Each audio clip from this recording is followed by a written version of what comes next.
Bismillahirrahmanirrahim. Assalamualaikum warahmatullahi wabarakatuh. Today, we from group 4 going to present you an infographic about a Muslim scholar that we have choose, which is Ibn Rushdi.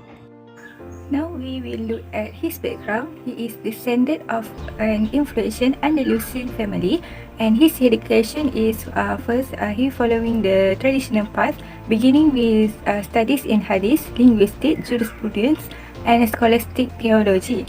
And he began his career in the court of Abu Yaqub Yusuf, which is the monarch of the Almohad dynasty. Right, next, the personal profiles of Ibn Rushd, which is he also known as Averroes, and he was the grandson of Abu al-Walid Muhammad and the son of Abu al-Qasim, which is both of whom were lawyers in the Almoravid dynasty of Berbers. The youthful Averroes were taught by the best professor in a variety of areas ranging from theology and hadith to linguistics and jurisprudence. Under the supervision of Abu Ja'far ibn Harun al-Rujali, he studied medicine. He began his career in the court of Abu Yaqub Yusuf, which is the monarch of the Almohad dynasty, and he is most known for his translation of Aristotle's works, especially the Republic. So Ibn Rushd also a member of the Ash'ari school of Islamic theology, which is the prominent theologian for his ideas on philosophy and religion. His works were burned, and the Caliphate forbade him from entering Marrakech, or now we call it as Morocco. However, the prohibition was removed a year before his death, and on December 10, 1198, at Marrakech, Averroes died and leaving behind a legacy in the form of the Averroism school of Islamic philosophy. And the Egyptian filmmaker Yusuf Shahin portrayed the story of Ibn Rushd in his 1997 film, which is Destiny. For the Ibn Rushd expertise, firstly, Ibn Rushd is an expert in Islamic philosophy and juris. Ibn Rushd's principal work in this domain is the Distinguished Juris Primer, a lengthy handbook on the causes of the juris. This could and a comparison between the rationales for decision making by different Sunni schools of jurisprudence. Secondly, Ibn Rushd also an expert in Islamic theology. He proposed a new concept of Islamic theology.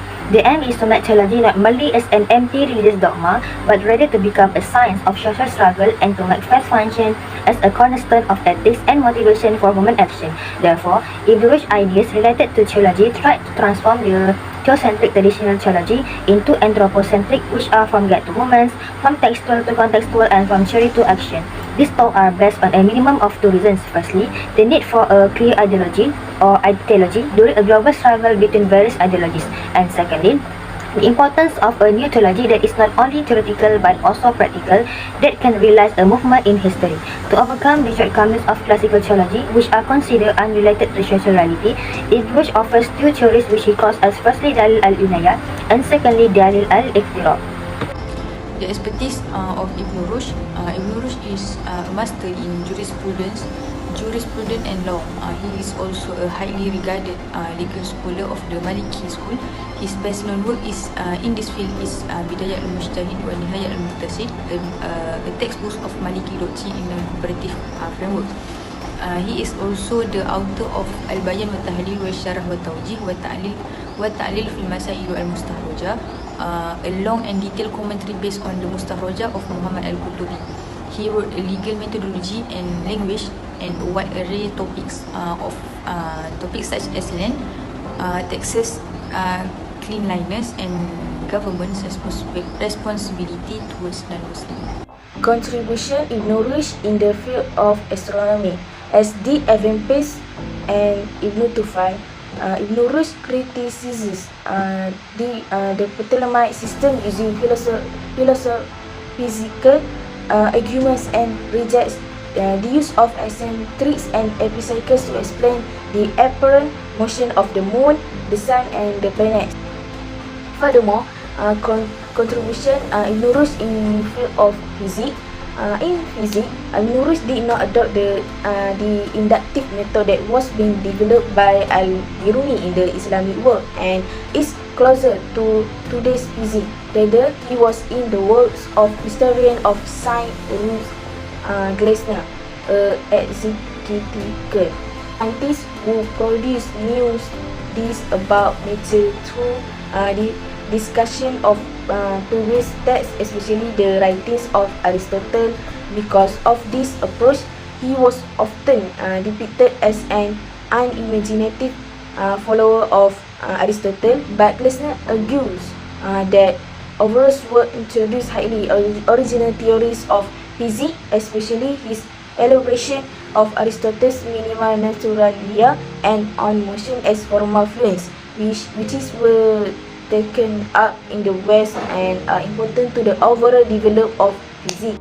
In the field of philosophy and logic, Ibn Rushd translated and commented on the work for Aristotle for 3 decades, and he influenced the philosophy in the Islamic world.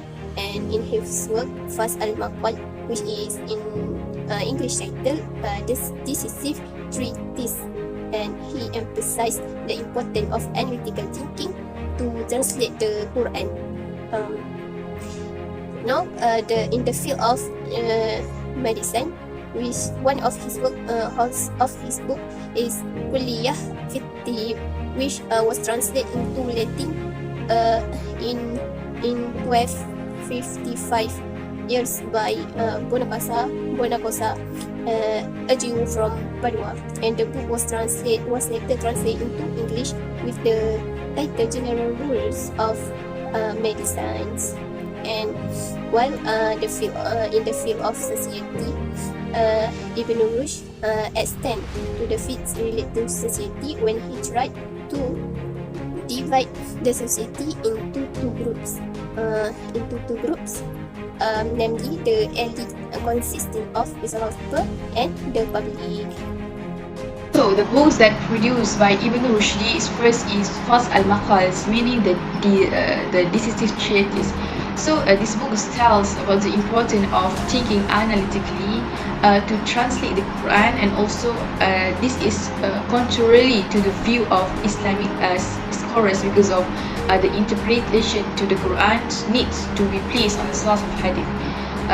The argument was put forward by him to justify the liberation of science and philosophy from the Ash'ari sect.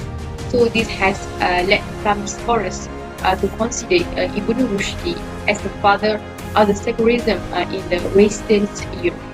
And next, his famous books in the medicine, in the kitab of Kulliyat Fit-Tibb, is meaning the whole book on medicine. It was written before 1160 BC. So this book is the most famous book of the Ibn Rushd among the scholars in the field of medicine. So later the book was translated to English and given the names of the book, General Rules of Medicine. So in this book, Ibn Rushd has described various medical techniques, like including the diagnosis, treatment, and also prevention of the disease. Another 2 more books which has been written by Ibn Rushd, where he has laid out his ideas, were Tahafut al-Tafut, which is the book of the incoherence of the incoherence, and the books of demonstration, Kitab al-Burhan. One of the famous quote from Ibn Rushd is the most important thing in learning is not what you learn but how. This means that in a phase of learning, what is important is how you're gonna apply the knowledge in your life, and not only what knowledge that you had get.